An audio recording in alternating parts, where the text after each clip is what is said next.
नमस्कार विद्यार्थी मित्रांनो, अर्थशास्त्र इयत्ता 12वी मध्ये पुन्हा एकदा आपलं स्वागत आहे. माझी परीक्षा माझी तयारी या माध्यमातून तुम्ही 12वी बोर्ड परीक्षेची तयारी करत आहात. या माध्यमातून आपल्याला सांगता येतं की शासनाकडून आपल्याला जी काही क्वेश्चन बँक देण्यात आलेली आहे ती सरावासाठी देण्यात आलेली क्वेश्चन बँक, यामध्ये आपल्याला सांगता येईल की आपण वस्तुनिष्ठ प्रश्नांचा सराव आपण करत आहोत. त्यामध्ये योग्य पर्याय निवडा, सहसंबंध पूर्ण करा, आर्थिक पारिभाषिक शब्द, विसंगत शब्द ओळखा, विधाने पूर्ण करा, या विभागाबद्दलची माहिती आपण घेतलेली आहे. ते प्रश्न आपण सोडवलेले आहे, त्याचा सराव पण आपला झालेला आहे. या वस्तुनिष्ठ प्रश्नामध्ये शेवटचा जो काही विभाग देण्यात आलेला आहे त्यामध्ये आपल्याला सांगता येतं की विधान व तर्क प्रश्न हे आपल्याला समजून घ्यावायचे. आता विधान व तर्क प्रश्न हा शेवटचा विभाग आहे आणि या माध्यमातून आपल्याला सांगता येतं की या प्रश्नामध्ये विद्यार्थी मित्रांनो काय दिलेलं असतं, तर यामध्ये आपल्याला सांगता येतं की 2 विधाने दिलेली असतात. 2 विधाने म्हणजे आपल्याला त्या ठिकाणी अविधान आणि ब विधान, अविधान आणि ब विधान अशी 2 विधाने आपल्याला देण्यात आलेली असतात. ते दोन्ही विधाने आपण वाचायची असतात, व्यवस्थित पद्धतीने आपण समजून घ्यायची असतात आणि या माध्यमातून आपल्याला सांगता येतं की खाली आपल्याला एकूण 4 पर्याय देण्यात आलेली असतात. 4 पर्यायामध्ये आपल्याला माहिती आहे की पहिला पर्याय काय आहे आपल्याला, तर या ठिकाणी पहिला पर्याय दिलेला आहे विधान असत्य आहे, विधान असत्य आहे, पण आपल्याला सांगता येतं की तर्क विधान ब असत्य आहे पण ब असत्य आहे. ब पर्याय दिलेला आहे असत्य आहे पण तर्क विधान ब सत्य आहे. तिसरा पर्याय क दिलेला आहे, दोन्ही विधाने सत्य असून विधान ब हे विधान अ चे योग्य स्पष्टीकरण आहे. दोन्ही विधाने सत्य असून विधान ब हे अ चे योग्य स्पष्टीकरण नाही. अशा पद्धतीने आपल्याला प्रत्येक प्रश्नामध्ये अशा पद्धतीची 4 पर्याय आपल्याला दिलेली असतात आणि ही 4 पर्याय आपल्याला सांगता येतं की या ठिकाणी दिलेली असतात, ती आपल्याला सोडवावयाची आहेत आणि ती सोडवत असताना ही 4 पर्याय आपल्याला सांगता येतं की सोडवत असताना आपल्याला सांगता येतं की आपल्याला काय केलं पाहिजे. या प्रश्नाचा सराव करत असताना सर्वात महत्त्वाचं म्हणजे आपल्याला सांगता येतं की पहिल्यांदा आपण ही जे 2 विधानं आपल्याला दिलेले असतात, आता आपण पहिला प्रश्न आपण अभ्यासूया, त्याचा पुन्हा पुन्हा सराव केला की सहज पद्धतीनं कमी वेळामध्ये आपल्याला ही प्रश्न सोडवता येऊ शकतात. त्यासाठी विधान अ जे काही दिलेलं आहे, अविधान काय दिलेलं आहे, सूक्ष्म अर्थशास्त्र विभाजन पद्धतीचा उपयोग करते. आता सूक्ष्म अर्थशास्त्र म्हटलं की आपल्याला सांगता येतं की विभाजन पद्धतीचा वापर केला जातो, म्हणून आपल्याला हे अविधान सत्य आहे असं आपल्याला सांगता येतं. त्यानंतर ब विधान काय दिलेलं आहे, विभाजन पद्धत म्हणजे एका घटकाचा अभ्यास नसून संपूर्ण अर्थव्यवस्थेचा अभ्यास होय. आता हे जे काही ब विधान जे काही दिलेलं आहे, हे ब विधान आपल्याला सांगता येतं की हे ब विधान चुकीचं आहे. आता आपल्याला काय माहिती झालं, यामध्ये अविधान सत्य आहे, ब विधान असत्य आहे आणि म्हणून आपल्याला सांगता येतं की मग आता आपल्याला सांगता येतं की अविधान सत्य आहे, ब विधान असत्य आहे, असा पर्याय कोणता आहे हे आपल्याला या माध्यमातून आपल्याला सांगता येतं की आपल्याला शोधावं लागेल. आता यामध्ये शोधत असताना पहिला पर्याय जो काही आपल्याला देण्यात आलेला आहे, पहिला पर्याय आपल्याला जो काही देण्यात आलेला आहे तो पहिला पर्याय काय आहे, तर पहिल्या पर्यायाच्या माध्यमातून आपल्याला सांगता येतं की असत्य आहे पण ब असत्य आहे. आता यामध्ये आपल्याला सांगता येईल की विधान अ सत्य आहे पण तर्क विधान ब असत्य आहे, म्हणून लगेच आपल्याला सांगता येतं की या माध्यमातून आपल्याला अशा पद्धतीनं आपल्याला सांगता येतं की उत्तर आपल्याला सापडतं. म्हणून पहिल्या प्रश्नाचं जे काही आहे ते विधान असत्य आहे पण तर्क विधान ब कसं आहे, असत्य आहे. या माध्यमातून पहिला प्रश्न आपण सोडवलेला आहे. तर विद्यार्थी मित्रांनो, यानंतर दुसरा जो काही प्रश्न देण्यात आलेला आहे, आता दुसरा प्रश्न काय आहे, काय दिलेलं आहे ते आपण पाहूया. आता दुसऱ्या प्रश्नामध्ये पहा, दुसरा जो काही प्रश्न आहे त्यामध्ये विधान अ काय दिलेलं आहे, स्थूल अर्थशास्त्रात सर्वसाधारण किंमत पातळी निश्चिती व त्यातील बदल यांचा अभ्यास असतो. आता पहा, यामध्ये काय दिलेलं आहे, स्थूल अर्थशास्त्र. स्थूल अर्थशास्त्राचा आपण संकल्पना आपण समजून घेतलेली आहे. स्थूल अर्थशास्त्राचा अभ्यास आपण केलेला आहे. स्थूल अर्थशास्त्रात सर्वसाधारण किंमत पातळी निश्चिती व त्यातील बदल यांचा अभ्यास असतो. आपल्याला सांगता येतं हे विधान या ठिकाणी सत्य आहे. आता ब विधान काय दिलेलं आहे, तर्क विधान काय दिलेलं आहे ते आपण अभ्यासूया. तर्क विधान काय दिलं, पण वस्तूची किंमत निश्चिती व उत्पादन घटकाच्या किंमत निश्चितीचा अभ्यास असतो.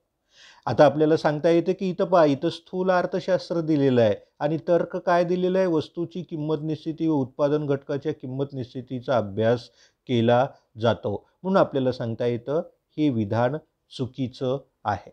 आता आपल्याला नेहमीसारखेच हे 4 पर्याय हे आपल्याला सांगता येतं की प्रत्येक उदाहरणामध्ये सारख्याच पद्धतीनं दिलेले आहेत. यामध्ये आपल्याला आता इथं काय झालेलं आहे, विधान असत्य आहे आणि ब विधान जे काही आहे, तर्क विधान जे काही आहे ते असत्य आहे. म्हणून आपल्याला सांगता येतं की या ठिकाणी आपल्याला पर्याय क्रमांक अ जो काही आहे तो आपल्याला या माध्यमातून आपल्याला निवडता येईल. तर विद्यार्थी मित्रांनो, यामध्ये आपण तिसरा प्रश्न आपण अभ्यासूया. आता तिसऱ्या प्रश्नामध्ये काय दिलेलं आहे, कोणती विधानं दिलेली आहेत ती पाहू. प्रत्येक प्रश्नामध्ये अशी 2 विधानं दिलेली आहेत आणि तर्कविधान हे आपल्याला सांगता येतं की पहिल्या विधानाचं स्पष्टीकरण या ठिकाणी दिलेलं असतं. आता यामध्ये पहा, उपयोगिता गरजेच्या तीव्रतेवर अवलंबून असते. आता उपयोगिता काय आहे, गरजेच्या तीव्रतेवरती अवलंबून असते. आणि दुसरं विधान काय दिलेलं आहे, उपयोगितेच्या संकल्पनेमध्ये नैतिक विचाराला म्हणजेच उपयोगितेच्या संकल्पनेमध्ये नैतिकतेचा विचार नसतो. आता पहा, उपयोगिता गरजेच्या तीव्रतेवर अवलंबून असते, हे आपल्याला माहिती आहे. उपयोगितेचं वैशिष्ट्य आहे, उपयोगिता गरजेच्या तीव्रतेवरती अवलंबून असते. पहिलं विधान सत्य आहे. उपयोगितेच्या संकल्पनेत नैतिक विचार नसतो, नैतिकतेला त्या ठिकाणी कोणतंही स्थान नसतं, हे देखील विधान सत्य आहे. म्हणजे आता पहा, दोन्ही विधाने सत्य आहेत. आता दोन्ही विधाने सत्य आहेत म्हटल्यानंतर या ठिकाणी आपल्याला सांगता येतं की पहिला पर्याय येऊ शकत नाही, दुसरा पर्याय तर येऊ शकत नाही. मग आता क आणि ड यापैकी एक असू शकतं. आता दोन्ही विधाने सत्य आहेत, पण आपल्याला सांगता येतं की हे पाहायचं आहे आपण की अविधानाचं योग्य स्पष्टीकरण ब विधानामध्ये दिलेलं आहे का, तर्क विधानामध्ये त्याचं योग्य स्पष्टीकरण आहे का. आता उपयोगिता गरजेच्या तीव्रतेवर अवलंबून असते, पण आपल्याला सांगता येतं की इथं आपल्याला सांगता येतं की पर्याय असा आपल्याला दिलेला आहे, दोन्ही विधाने सत्य असून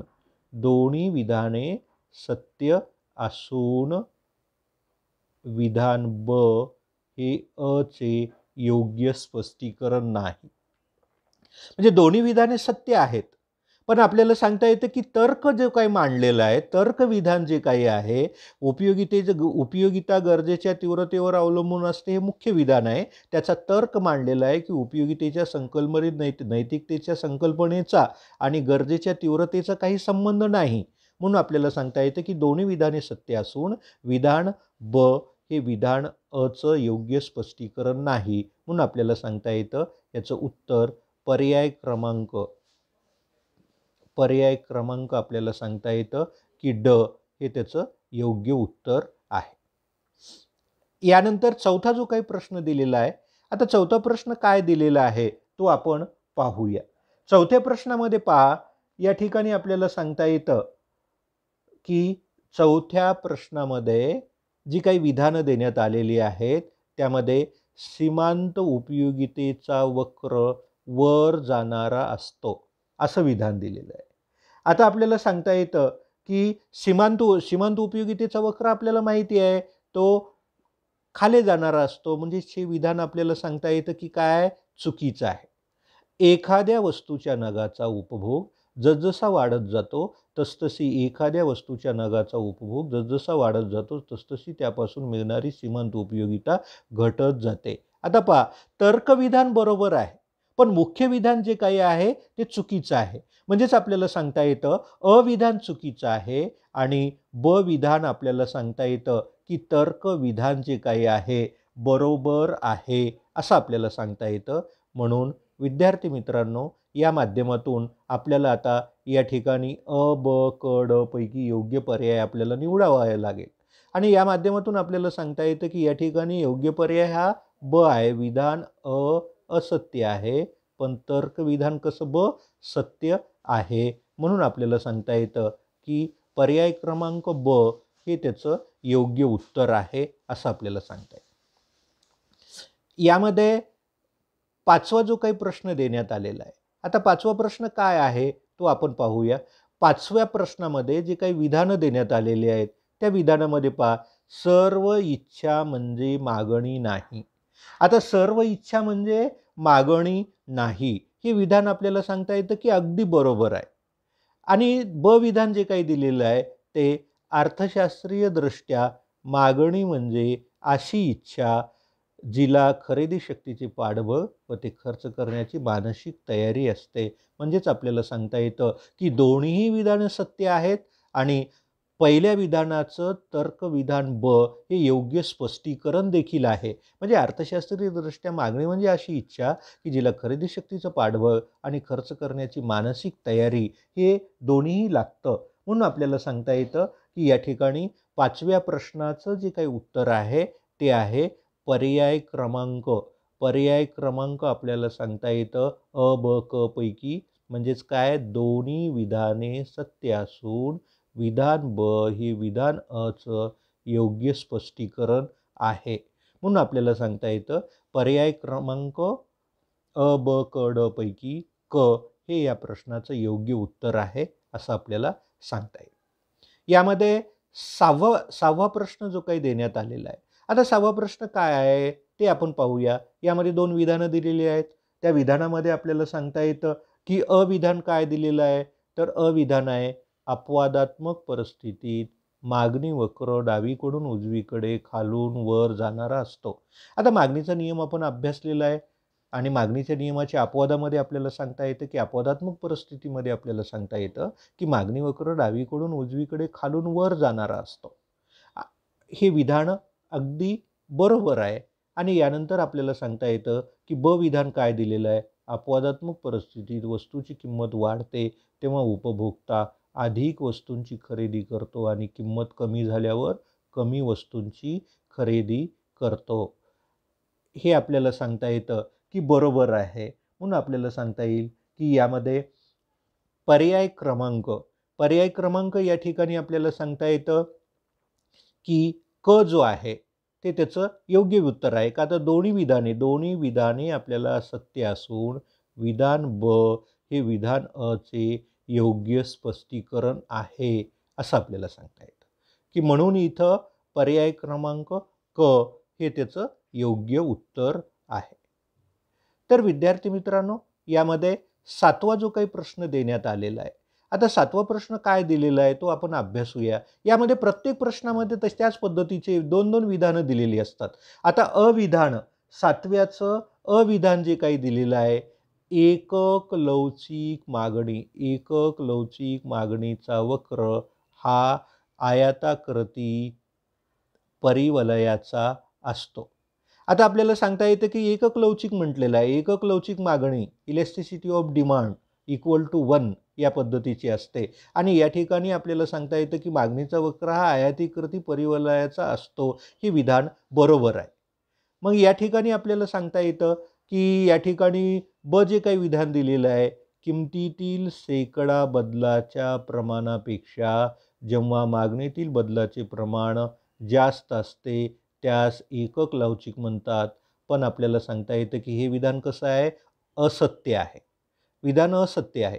म्हणजे किमतीतील शेकडा एकक लवचिक मागणी आपल्याला सांगता येतं किमतीतील शेकडा बदलाच्या प्रमाणा आणि मागणीतील शेकडा बदलाचं प्रमाण आणि किमतीतील शेकडा बदलाचं प्रमाण हे दोन्हीही सारखं असतं, त्याला आपण एकक लवचिक मागणी म्हणतो. म्हणून हे विधान कसं आहे, असत्य आहे.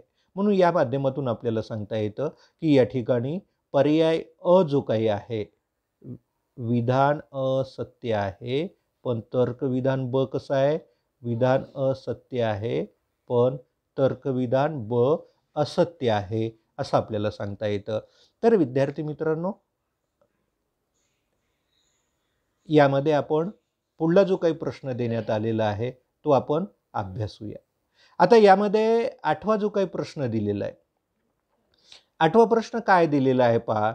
तर 8वा प्रश्नामध्ये सुद्धा 2 विधानं दिली, प्रत्येक प्रश्नामध्ये 2 विधानं आहेत.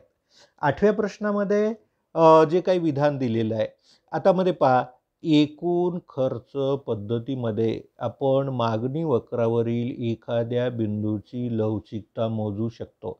आता एकूण खर्च पद्धती आहे, आता ही काही भूमिती पद्धती नाही, म्हणून एकूण खर्च पद्धतीमध्ये आपल्याला सांगता येतं की एकूण खर्चातील बदलाचा विचार केला जातो. म्हणून आपल्याला सांगता येतं की या ठिकाणी काय, तर अविधान हे असत्य आहे असं आपल्याला सांगता येतं. आता एकूण खर्च म्हणजे किंमत गुणिले मागणी, एकूण खर्च म्हणजे किंमत गुणिले मागणी म्हणजे तर्कविधान म्हणजे स्पष्टीकरण अगदी बरोबर आहे. म्हणून आपल्याला सांगता येतं की या ठिकाणी काय, अविधान असत्य आहे पण ब विधान सत्य आहे. म्हणून आपल्याला सांगता येईल की या ठिकाणी पर्याय क्रमांक ब हे त्याचं योग्य उत्तर आहे असं आपल्याला सांगता येतं. पर्याय क्रमांक ब हे त्याचं योग्य उत्तर आहे. तर विद्यार्थी मित्रांनो, या पुढला जो काही प्रश्न देण्यात आलेला आहे, आता या पुढला प्रश्न काय, 9वा प्रश्न जो काही देण्यात आलेला आहे तो आपल्याला सांगता येतं की साठ्याशिवाय पुरवठा असू शकत नाही. साठ्याशिवाय पुरवठा असू शकत नाही हे विधान सत्य आहे. साठा पुरवठ्याचे स्रोत आहे हे विधान देखील सत्य आहे. दोन्ही विधानं सत्य आहेत आणि आपल्याला माहिती आहे की तर्कविधान हे पहिलं जे काही विधान दिलेलं आहे, साठ्याशिवाय पुरवठा असू शकत नाही, आपल्याला साठा आणि पुरवठा या संबंधीचा संबंध आपण अभ्यासलेला आहे. म्हणजेच साठा हा आपल्याला सांगता येतं की या ठिकाणी उगमस्थान आहे, म्हणजेच साठा हे पुरवठ्याचं स्रोत आहे असं आपल्याला सांगता येतं. मग या माध्यमातून आपल्याला सांगता येईल की या ठिकाणी दोन्ही विधाने सत्य असून ब विधान चे योग्य स्पष्टीकरण आहे. म्हणून पर्याय क्रमांक क हे याचं योग्य उत्तर आहे असं आपल्याला सांगता येईल. यामध्ये 10वा जो काही प्रश्न देण्यात आलेला आहे, आता 10वा प्रश्न काय दिलेला आहे, 10वा प्रश्न आपल्याला सांगता येतं श्रमाचा पुरवठा वक्र हा खाली उतरणारा असतो. श्रमाचा पुरवठा वक्र हा खाली उतरणारा असतो का, नसतो. श्रमाचा पुरवठा मागे वळणारा असतो. म्हणजे त्यानंतर ब विधान काय दिलेलं आहे, तर्कविधान, एका विशिष्ट पातळीनंतर वेतन दर वाढल्यास श्रमाचा पुरवठा कमी होत असतो, म्हणून श्रमाचा पुरवठा मागे वळणारा असतो. तर्कविधान अगदी बरोबर आहे, पण आपल्याला सांगता येतं की अविधान कसं आहे, असत्य आहे आणि तर्कविधान सत्य आहे. म्हणून आपल्याला पर्याय क्रमांक ब जो काही देण्यात आलेला आहे, विधान असत्य आहे पण विधान ब सत्य आहे. म्हणून पर्याय क्रमांक या ठिकाणी ब हे याचं योग्य उत्तर आहे. आता या पद्धतीचे प्रश्न सोडवत असताना विद्यार्थी मित्रांनो, पहिल्यांदा आपल्याला सांगता येतं की दोन्ही जी काही विधानं देण्यात आलेली आहेत, विधान अ विधान ब, हे व्यवस्थित पद्धतीनं आपण वाचून त्यामध्ये सत्य असत्य कोणतं आहे हे आपल्याला पहिल्यांदा पाहावं लागतं. आता पहा, मक्तेदार हा किंमत करता असतो. आता काय दिलेलं आहे, मक्तेदार हा किंमत करता असतो. वस्तूची किंमत तो ठरवू शकतो. मक्तेदार हा आपल्याला सांगता येतं की स्वतःच्या मालाची किंमत निश्चित करतो. त्यामुळे आपल्याला त्याचं संपूर्ण बाजार पुरवठ्यावर नियंत्रण असतं, ज्याला आपण मोनोपॉली असं आपण म्हटलेलं आहे. म्हणजेच आपले एकमेव विक्रेता असल्यानं तो वस्तूची किंमत निश्चित करतो, सर्व पुरवठ्यावर त्याचं नियंत्रण असतं असं आपल्याला सांगता येतं. तर या माध्यमातून आपल्याला सांगता येतं या ठिकाणी कसं आहे, दोन्ही विधानं सत्य आहेत आणि योग्य स्पष्टीकरण आहे असं आपल्याला सांगता येतं. म्हणून आपल्याला हा पर्याय क्रमांक क जो काही देण्यात आलेला आहे, दोन्ही विधाने सत्य असून विधान ब हे विधान अ चे योग्य स्पष्टीकरण आहे, अशा पद्धतीनं हा क पर्याय योग्य पर्याय या माध्यमातून आहे. यापुढे जो काही प्रश्न देण्यात आलेला आहे यामध्ये पहा, विधान अ, वस्तुभेद हे मक्तेदारीयुक्त स्पर्धेचे महत्त्वाचे वैशिष्ट्य आहे. आपल्याला माहिती आहे मक्तेदारीयुक्त स्पर्धेची वैशिष्ट्ये आपण अभ्यासलेली आहेत. वस्तुभेद हे अगदी जवळचा असलेला पर्याय असतो आणि या पर्याय त्या ठिकाणी आपल्याला सांगता येतं की वस्तुभेद हे मक्तेदारीयुक्त स्पर्धेचे महत्त्वाचे वैशिष्ट्य आहे. त्या ठिकाणी वस्तुभेद केला जातो आणि त्यानंतर आपल्याला सांगता येतं की मक्तेदारीयुक्त स्पर्धेत वस्तूंना जवळचे पर्याय उपलब्ध नसतात म्हटलेलं आहे. म्हणून हे विधान आपल्याला सांगता येतं चुकीचे आहे, असत्य आहे. म्हणजे मक्तेदारीयुक्त स्पर्धेत वस्तूंना जवळचे पर्याय उपलब्ध असतात. म्हणून या माध्यमातून आपल्याला सांगता येतं विधान असत्य आहे, पण विधान असत्य आहे, पण तर्कविधान आपल्याला सांगता येतं की पर्याय क्रमांक अ हेच योग्य उत्तर आहे. म्हणजे विधान अ काय आहे, विधान अ या ठिकाणी आपल्याला सांगता येतं विधान अ सत्य आहे, पण तर्कविधान ब असत्य आहे असं आपल्याला सांगता येतं. तर विद्यार्थी मित्रांनो, यामध्ये नवीन प्रश्न जो काही देण्यात आलेला आहे, आता नवीन प्रश्न काय आहे ते आपण पाहूया. निर्देशांक हे सांख्यिकीय साधन आहे. आता निर्देशांक हे सांख्यिकीय साधन आहे आणि निर्देशांक आपल्याला सांगता येतं मूलतः किंमत पातळीतील बदल मोजण्यासाठी विकसित केला होता. आता पहा, दोन्ही विधाने, निर्देशांक हे संख्याशास्त्रीय साधन आहे, सांख्यिकीय साधन आहे, म्हणजे हे विधान पण सत्य आहे. निर्देशांक हा मुख्यतः आपल्याला सांगता येतं की किंमत पातळीतील बदल मोजण्यासाठी विकसित केलेला होता, हे विधान देखील सत्य आहे. पण आपल्याला सांगता येतं की आता दोन्ही विधाने सत्य आहेत, पण विधान हे विधान अ चे योग्य स्पष्टीकरण नाही. म्हणून आपल्याला सांगता येतं की या ठिकाणी पर्याय क्रमांक ड हे त्याचं योग्य उत्तर आहे असं आपल्याला सांगता येतं. म्हणजे दोन्ही विधाने सत्य आहेत, पण विधान ब जे काही आहे ते अविधानाचं योग्य स्पष्टीकरण नाही असं आपल्याला सांगता येतं. यामध्ये नवीन प्रश्न जो काही देण्यात आलेला आहे तो आपल्याला सांगता येतं की काय आहे, कसा दिलेला आहे, कोणती विधानं दिलेली आहेत ते आपण पाहू. निर्देशांकाची रचना करण्यासाठी अंकगणितीय मध्याचा वापर केला जातो. निर्देशांकाची रचना करण्यासाठी कशाचा? अंकगणितीय मध्याचा वापर केला जातो. आता हे विधान बरोबर आहे. अंकगणितीय मध्याचा वापर करून तुलनात्मकदृष्ट्या आपल्याला सांगता येतं की गणना काय होते, सोपे असते. म्हणजे हे विधान देखील सत्य आहे आणि आपल्याला सांगता येतं की या ठिकाणी दोन्ही विधानं सत्य आहेत आणि आपल्याला सांगता येतं विधान ब हे विधान अ चे योग्य स्पष्टीकरण आहे. म्हणून या ठिकाणी पर्याय जो काही आहे क हे त्याचं योग्य उत्तर आहे. यामध्ये त्यापुढील जो काही प्रश्न दिलेला आहे त्यापुढील प्रश्नामध्ये आपल्याला सांगता येतं की राष्ट्रीय उत्पन्नात फक्त अंतिम वस्तू आणि उत्पादित सेवांचे मूल्य विचारात घेतले जाते. राष्ट्रीय उत्पन्नात फक्त अंतिम वस्तू आणि उत्पादित सेवांचे मूल्य विचारात घेतले जाते. हे विधान अगदी बरोबर आहे, सत्य आहे. आता राष्ट्रीय उत्पन्न तर्कविधान काय? राष्ट्रीय उत्पन्न नेहमी पैशात व्यक्त केले जाते. हे विधान देखील सत्य आहे. आता दोन्ही विधानं सत्य आहेत, पण आपल्याला सांगता येतं की अंतिम वस्तू आणि राष्ट्रीय उत्पन्नात फक्त अंतिम वस्तू आणि उत्पादित सेवांचे मूल्य विचारात घेतले जाते, याचं स्पष्टीकरण तर्कविधानामध्ये देण्यात आलेलं नाही. म्हणून आपल्याला सांगता येतं की दोन्ही विधानं सत्य आहेत. आता पहा, ड पर्याय जो काही आहे हे त्याचं योग्य उत्तर आहे. दोन्ही विधाने सत्य असून विधान ब हे विधान अ चे योग्य स्पष्टीकरण या ठिकाणी योग्य स्पष्टीकरण नाही असं आपल्याला म्हणता येतं. म्हणून पर्याय ड हे त्याचं योग्य उत्तर आहे. आता यापुढला जो काही प्रश्न देण्यात आलेला आहे तो आपल्याला सांगता येतं की काय दिलेलं आहे. अविधान जे काही आहे, हस्तांतरित देण्याचा राष्ट्रीय उत्पन्नामध्ये समावेश करावा.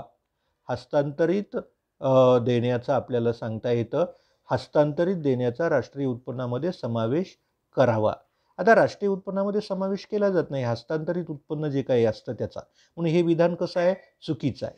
आणि यामध्ये तर्कविधान काय दिलेलं आहे, निवृत्त वेतन, बेकारी भत्ता इत्यादी सारखी हस्तांतरित देणी हा सरकारी खर्चाचा एक भाग आहे.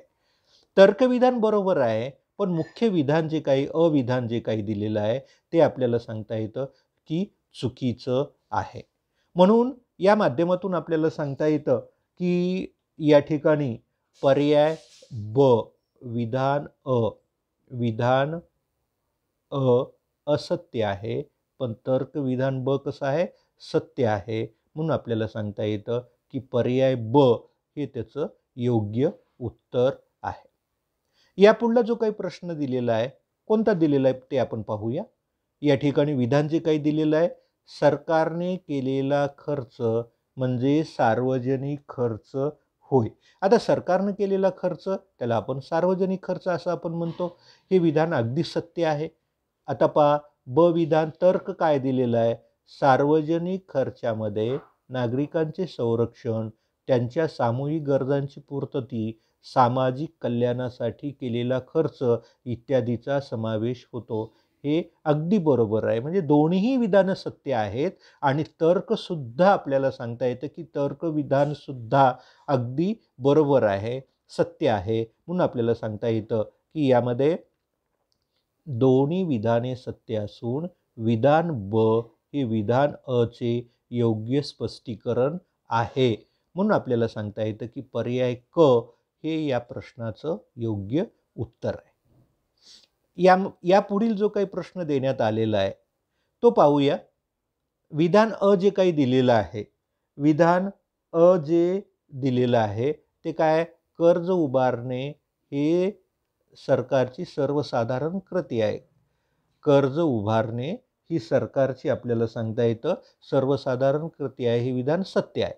आता सरकारी खर्च सर्वसाधारणपणे आपल्याला सांगता येतं की सरकारी महसुलापेक्षा जास्त असतो. आता आपण सध्याच्या कालखंडामध्ये आपण पाहतोय की सरकारचा जो काही खर्च आहे ते सर्वसाधारणपणे महसुलाच्या तुलनेमध्ये म्हणजे उत्पन्नाच्या तुलनेमध्ये काय असतो, खर्च जास्त असतो. म्हणजे हे विधान देखील सत्य आहे. आणि आपल्याला सांगता येतं की मग त्यासाठी म्हणजेच सरकारचं अपेक्षित उत्पन्न आहे, सरकारचा जो काही महसूल आहे तो महसूल कमी होत आहे आणि साहजिकच आपल्याला सांगता येतं की सरकारचा खर्च सर्वसामान्यपणे आपल्याला सांगता येतं की महसुलापेक्षा म्हणजे उत्पन्नापेक्षा खर्च जास्त होत आहे. म्हणून शासनाला कर्ज उभारावं लागत आहे.